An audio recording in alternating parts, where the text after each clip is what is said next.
Hello and welcome to a discussion with the Bluffton Center for Entrepreneurs. I'm Paula Scott and I am joined by attorney Mitch Kingsley, who is an associate at Samuel W. Diller Company here in Bluffton. He is a Bluffton Council member and a former BCE board member. Welcome, Mitch. Thank you. Thank you. So I asked to join us to talk about partnership agreements. It turns out to be a hot topic. We've had a great interest. So thank you very much for helping me out with this. So I don't know. I found it kind of amusing to compare the stages of a business to the courtship, engagement, marriage, etc. Of a relationship. Do you think that is a good comparison? I do.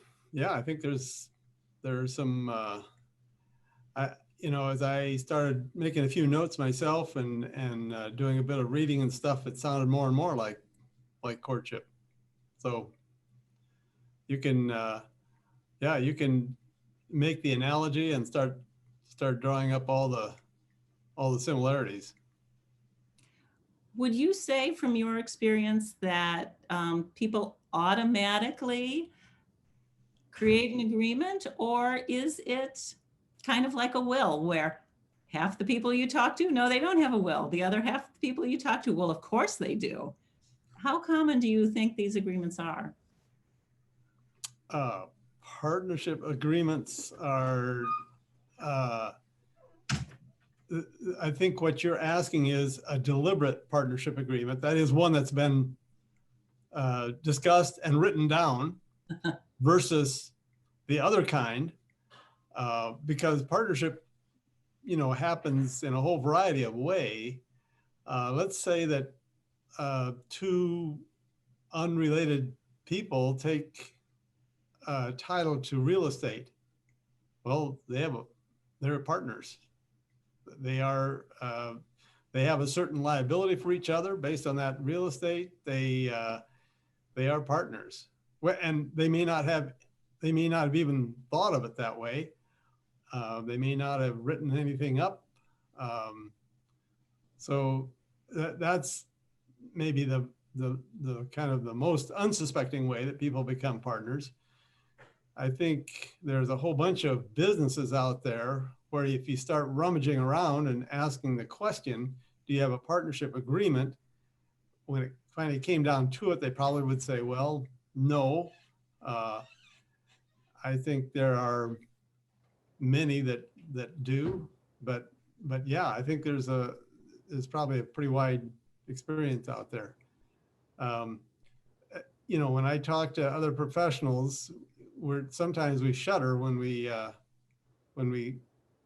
tell stories about people that are have been carrying on in business without having a written agreement, without having deliberately set up a partnership agreement. So there are reasons why most states have outlawed common law marriage, right? Because they realize that it's important to have some other formalities and structure around the institution of marriage. And I think it's probably a pretty good idea for partnerships as well.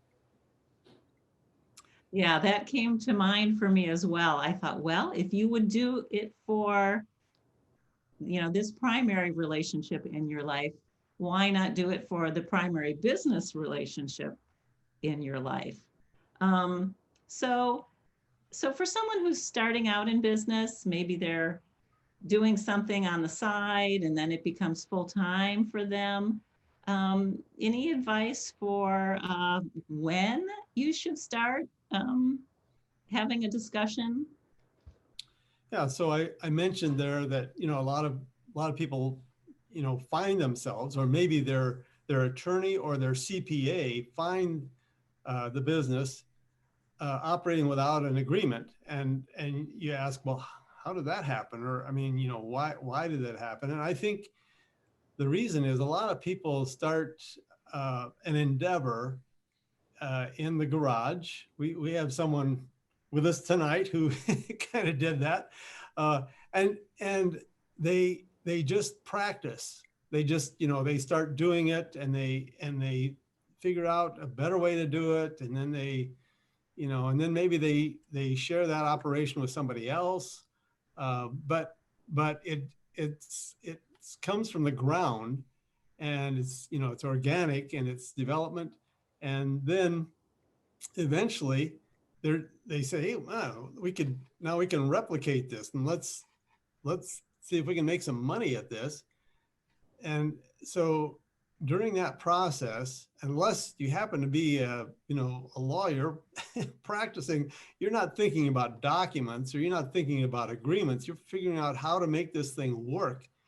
And then, you know, little by little, people have started to show interest in it, and maybe they've said, hey, I'll pay you some money for that, or, you know, and so little by little the thing builds up, and all of a sudden you realize you're handling something that is a business, and you don't have much formality, you don't have the paperwork, you haven't built in you know, a lot of the questions that are your professional, your CPA or your lawyer is going to ask you. So I think that's kind of how it happens from time to time. And I think it's never too late to start to go back and start asking some questions that are answered by things like partnership agreement. These days, quite frankly, I see much more in terms of the entity that we use for, well, partnerships, or that, you know, people working together, are limited liability companies. So that's the kind of the entity of choice these days. But you might have a corporation, you might have an you know, the old style partnership agreement, which is, you know, certainly still workable. And limited liability companies, in terms of how they're treated by IRS, can sometimes be corporate or partnership. So even within limited liability companies, you might, from your tax standpoint, you might have a different couple structures there as well. So yeah, so what, you know, what is that formality you've got? And it varies widely from none to very formal. Mhm. One of the things I like about, say, our business plan competition, or I have to say, this makes me think of when I got married, I had to go on a retreat. It was a requirement. And at this retreat, my husband and I were asked all these questions. And, you know, some of them were easy. And I knew what his answers were. And others, it was like, you did? You are? You know, so if you go through a process like this, it's going to be a process of discovery. And, you know, you might learn some real great strengths in your partner, new things to be excited about. And you might find some areas where maybe you need to chink the chink the structure or something like that. Yeah, boy. So uh, just think about, you know, some of the questions that here are some of the questions that I would ask if someone came to me and says, you know, I'm thinking about a partnership with this person. So what do you have to offer? And of course, one of the things that I could offer would be an agreement. Um, Maybe it would be a limited liability operating agreement, limited liability company operating agreement, so forth. That agreement itself would help with a lot of kind of, it would run through a checklist of things, but I think before I got to that, I think I would probably want to ask some other questions. At least I think if I'm doing this right, I probably am going to ask some other questions about how the relationship works. And if I'm just talking to one party, and parenthetically here, I'll just note that as attorneys, we always start asking the question pretty soon, who am I representing? So if I'm just talking to one of the parties, then one of the initial questions is, well, who am I representing? Am I representing this person? If we have a partnership, are we going to have two attorneys representing each partner? Who's going to represent the partnership as a whole? So those are all, sorry to spin your head here, but those are kind of ethical questions that attorneys get into. But let's just assume for a moment I'm talking to one of the parties. Well, I'm going to ask about the other party. How about integrity? Do you feel solid with this person's integrity? Do you know them as someone who likes to take shortcuts, or is willing to kind of ignore signals that maybe you aren't don't quite feel comfortable with? How about the work ethic? When you guys are out there long hours, do they always end up taking off before the project is done? If you go into partnership, are you feel pretty clear about how much time and effort you each are going to apply? Is it the kind of thing that you've actually talked about? What will happen if you raise that question? So work ethic, or how much time? Persistence. Is this person got drive? Do they have a passion for this? Are they going to be persistent? Because every business, okay, most businesses are going to hit the rough spots. They're going to, at some point, things are going to look bad. It's going to be time to knuckle down and keep going. Like someone said about the COVID or life in general, if you're going through hell, well, keep going, So, and that's true for businesses. What kind of moods does this person have? Are you willing to live with their moods? Maybe there's up and down. How is it working in the relationship? Because you're talking about deepening the relationship if you're going into partnership. How do your personalities click? Do they click, or do they rub? Because whatever you're doing, you're going to do more of it, and maybe a lot more of it. So yeah, all these things in a sense sound a little bit like marriage counseling. Mm-hmm. That was my next question. So what if you hit a rough patch as partners, and you're not finding a way to get through that? What happens then, or what do you recommend? Or okay, I should say, this is a general discussion. We always tell everyone, talk to your attorney, talk to your bookkeeper, talk to your banker. This is a general conversation. But what is available for partners who hit a rough patch and maybe need a third party? Well, yeah, again, there would be a whole variety of services, I think, that could be useful. I think,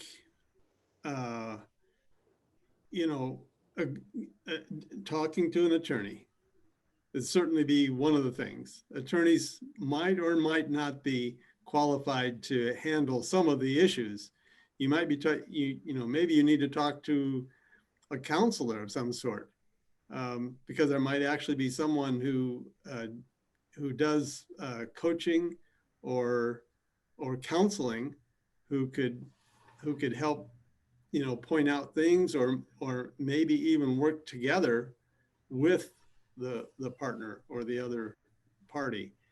Um, Certainly at the outset of a partnership, one of the things that I want to be talking about and actually drawing into the agreement is, how does this end, or how could it end?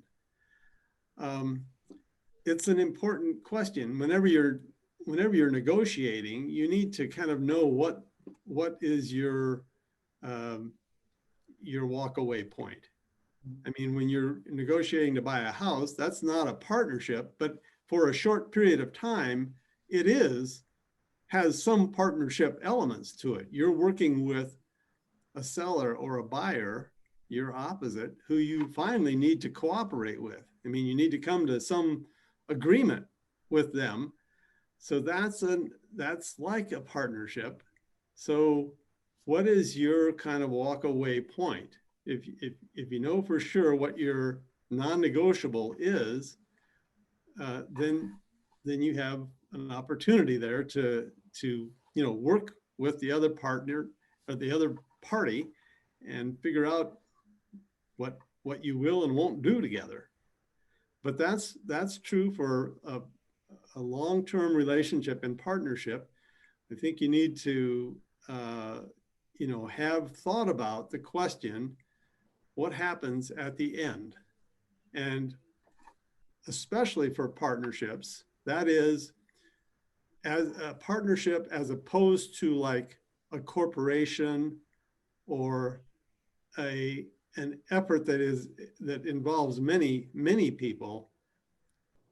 Oftentimes partnerships where you have 2 or 3 people working together, they are going to end. That is, somebody's going to die first, and then they're all going to die.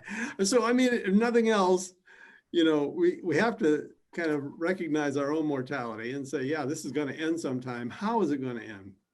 And have we thought that through? Do we have an idea for how that works? And that brings up, you already mentioned succession planning. So there's another issue. So you have to prepare for the unexpected, accidental death or disability, to be prepared for those, and also for retirement, something where it's going to happen and you can plan for it. Yep. So, some of the other questions that come up as you're starting to form a partnership is, how essential are these people, the people who are doing this? So obviously in a professional partnership arrangement, you're counting a lot on the people themselves who bring the skill or the training or whatever it is to that agreement. You know that those people are fundamental to this business. So the question that I think has to be dealt with there is, are they do we have a way of replacing them?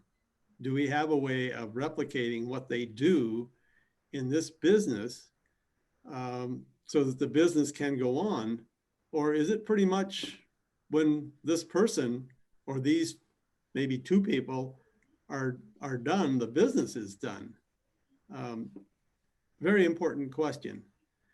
It comes up, lawyers have a lot of dilemmas when they're in a small practice, about how to pass a business on, because what are they passing on? In many cases, what they're passing on is just relationships, good long-term relationships with clients that have been built on trust and work at particular legal issues over a long period of time. A new lawyer comes in. Are people willing to switch? Well, hopefully they're qualified, and yeah, that might work. It might not. So that's an example of a personal service kind of business where the partner is a pretty fundamental to how that business works. These are all the kinds of questions that, we got to dig into if we're going to deliberately set up a partnership and try to, put the pieces together and then try to formalize what the partnership will actually be. So do you have any suggestions for, okay, so say we put a bee in someone's bonnet and they're like, okay, I got to do this. Any advice for what they should do before they pick up the phone and call their attorney or look for an attorney? Anything before they call their partner and go, hey, we need to write this down. Any advice for, okay, first step? Yeah, so I think these the kind of issues that we've been talking about here are ones that if I were going to write down a checklist, I think I would say, think about these things. Think about how the relationship with this other party goes. How has the business developed in this relationship? Are we both do we both have passion for it? Do we think we're ready to throw in and go with it? Are we going to commit our time to it? Is it going to become our livelihood, or is it just a hobby? So these are all things that I think for parties to go together and make a partnership, they need to answer these questions. They need to do that. And then, I think there's probably going to be two, but believe me, a lot more people who, community support elements that they're going to be looking to. So, let's think about those a little bit. A lawyer is certainly someone who I think can help you develop some formality in your agreements. That is, what are we going to call this? What's the entity like? What's the legal structure? What does the agreement, the written agreement, look like for us getting together? Agreements, contracts are not really what make things work. But what they do is they make people think about how things work. So the best use of a written agreement is it's a checklist. It's a way of saying, hey, had we thought about this? Have we thought about that?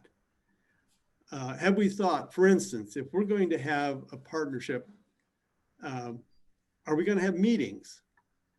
So if we are going to have meetings, how often? And what are the meetings for? Do we really need meetings? If we're working together all the time, maybe we don't need meetings. But if one of us is on the road and one of us is working in a shop, how are we going to communicate? What's our meeting structure? And who has authority in the business? Who can talk for the business? Are we both going to have equal authority, or is there someone who's kind of the face of the business who we feel good about giving them authority to do things? And what kind of things can they do? Can they go all the way to selling the building that we're using? Oh, well, maybe we shouldn't do that just in one person. But maybe we do want to allow them to do things, by way of entering into contracts or other obligations, maybe up to a certain level. Or, what is it that is going to work for our particular business? So lawyer, accountant. So if we get this formalized, let's say it's going to be a limited liability company with, let's say it's going to have two owners. What is the tax structure? So let's talk to our accountant. Let's figure out what face we're going to have with the Internal Revenue Service. and the Ohio Department of Tax or whatever. And are we going to have employees? Important. Are we going to be employees? Important. Because, one of the questions we have to ask is, how are we going to pay ourselves? We plan to just dip our hands into the till every once in a while. Oh, there's probably going to be some problems pretty soon if that's the way we do this. So the CPA, speaking of the till, we're probably going to have a banker involved. That banker, if they're, depending on how they're involved, let's assume for a moment that they're going to be giving a loan, perhaps. They might be coming back and saying, hey, that BCE business plan you made up, is that your business plan? Let me see your business plan. I want to know how this works. Because, and that banker is probably going to be asking, do you have a lawyer? Do you have a CPA? So this is there are other parts of this equation that are going to come around. I'm rambling a little bit here.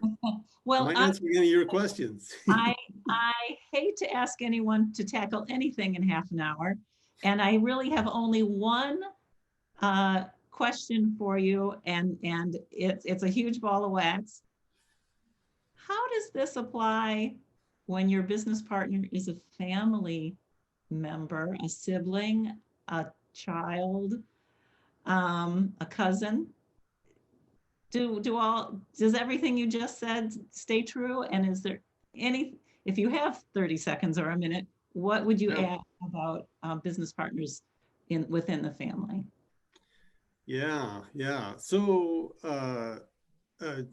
particularly tricky area to think about because, usually in my experience, most of the people that get together, the first generation of people, maybe the partners themselves, probably in many cases might not even need a formal agreement. If they had a strong relationship, functioned together well, just didn't even ever ask questions about the trust that they had. Everything was just solid, But then they brought in a child, or then a spouse got involved, or, anyhow, somebody else who's one step removed from that relationship gets involved and they are connected to one of those partners. That's when things often start to get a little bit more dicey. And that's why, to me, succession planning is really important. So your question is, what happens if a child or somebody else gets involved? And I think that's where the formalities, or having thought about this ahead of time and answered the question, are we going to bring in other people into this business? Which is one of the important questions that a lawyer ought to ask at some point. Do you expect that there are going to be other people coming into this business, or even just employees? So that's, because perhaps an employee will become, will develop a passion for the business.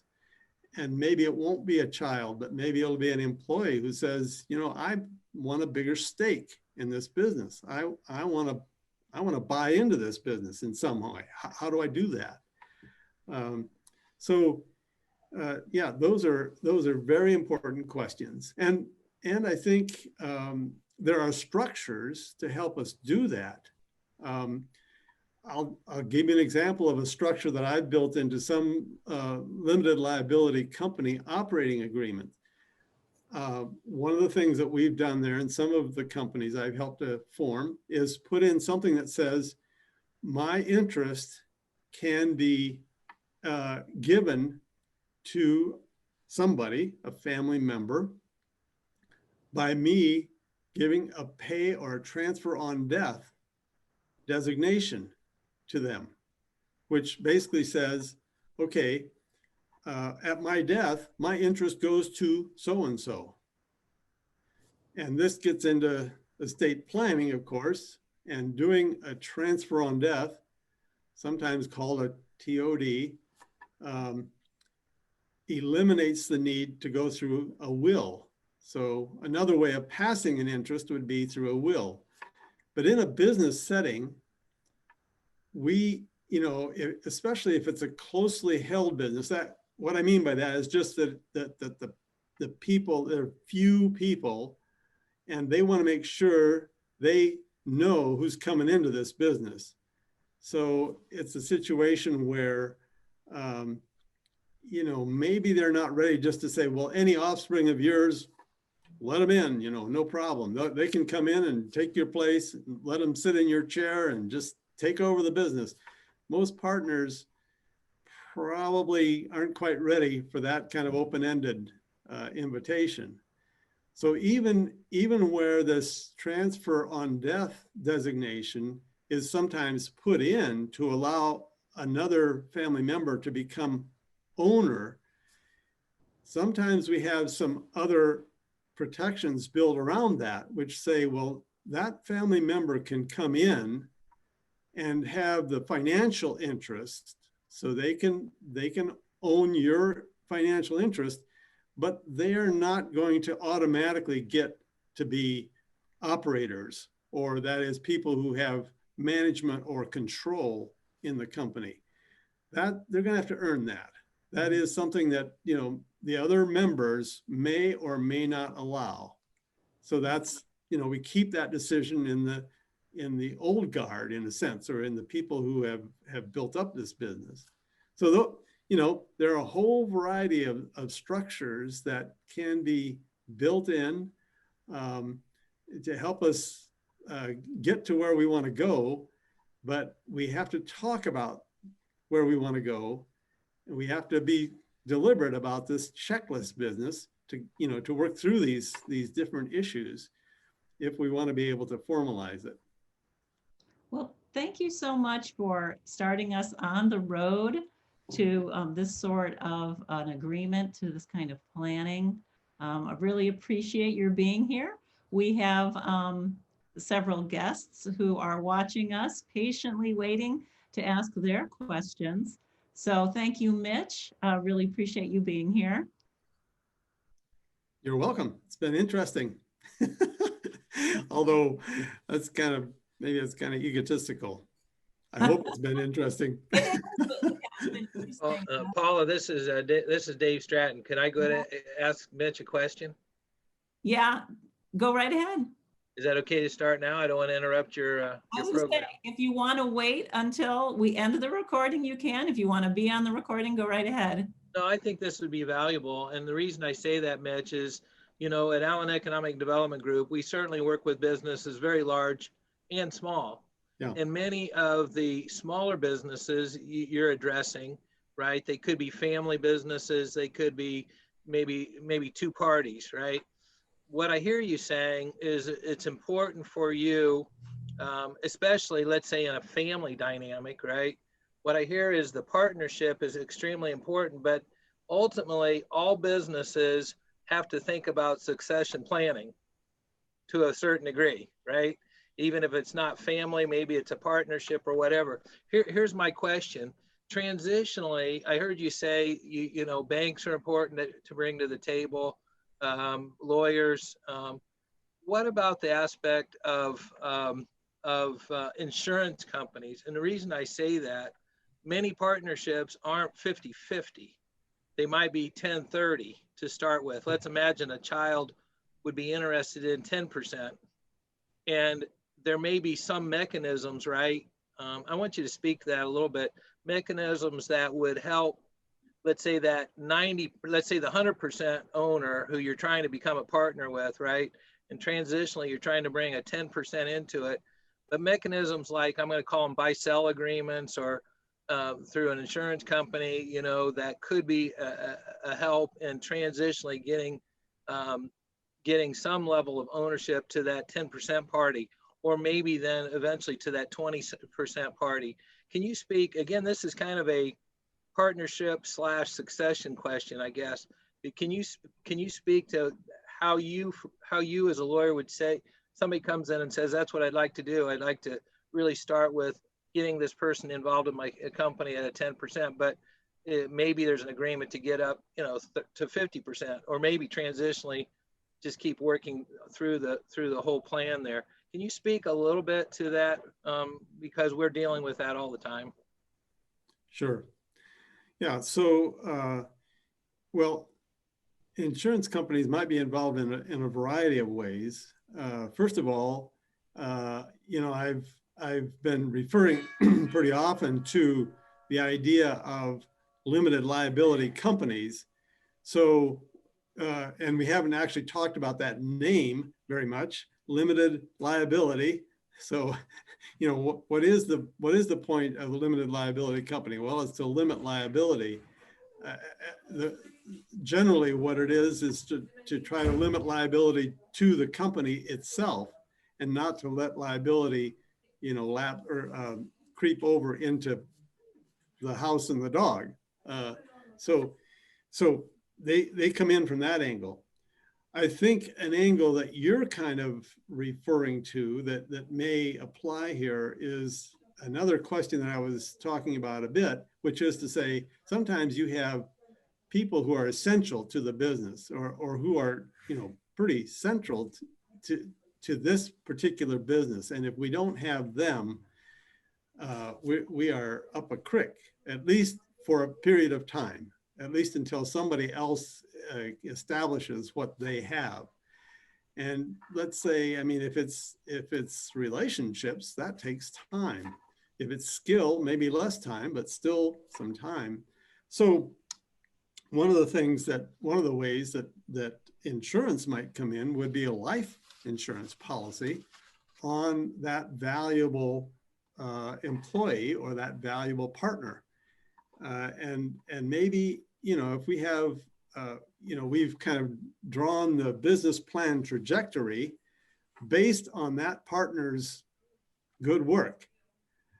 None of us know our last day, only God, but insurance companies help us smooth over,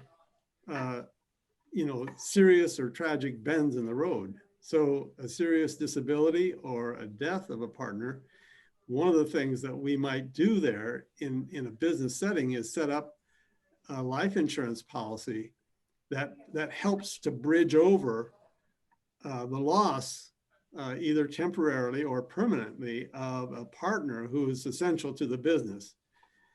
And, the ability to not be ruined just because of that temporary setback. So that's one way that we might use insurance. There are, I'll have to say, this is an area of significant ignorance for me, because while I have used some insurance, I know that there are products out there that go well beyond my experience and training. So you're absolutely right that speaking with an experienced insurance person is invariably going to bring up some ideas that you might not have thought of, and that you might want to fit in to the partnership development and agreement as you do that. So I get, yeah, that's absolutely. I thank you so much for that, Mitch. I'm even thinking that I know there's many businesses that are partnerships between the spouse and the wife and the husband, right? And the last thing you would want is for one of the parties to something happen, right? And then not have some level of, there's some level of dependency on that income, I imagine, right? So you would want to then kind of think through, what does that look like? Or maybe it's a child, or maybe it's just a partner, but that partner is really depending on the other partner, right? Yeah. And I think I really like your approach about asking a lot of questions, right? where do we want to get to, right? And Right. so, yeah, so anyhow, I thank you for that. Yes. I want to thank all of you for joining us. I'm going to say farewell for now. If you are not watching us live right now, you are watching us on YouTube. And I hope you'll check out the Bluffton Center for Entrepreneurs' other videos. We have many topics addressed. And if you have suggestions for new topics, we welcome those ideas as well. So check us out at blufftonneentrepreneurs.com. And I hope I'll talk to you in person soon. Thank you very much and see you next time.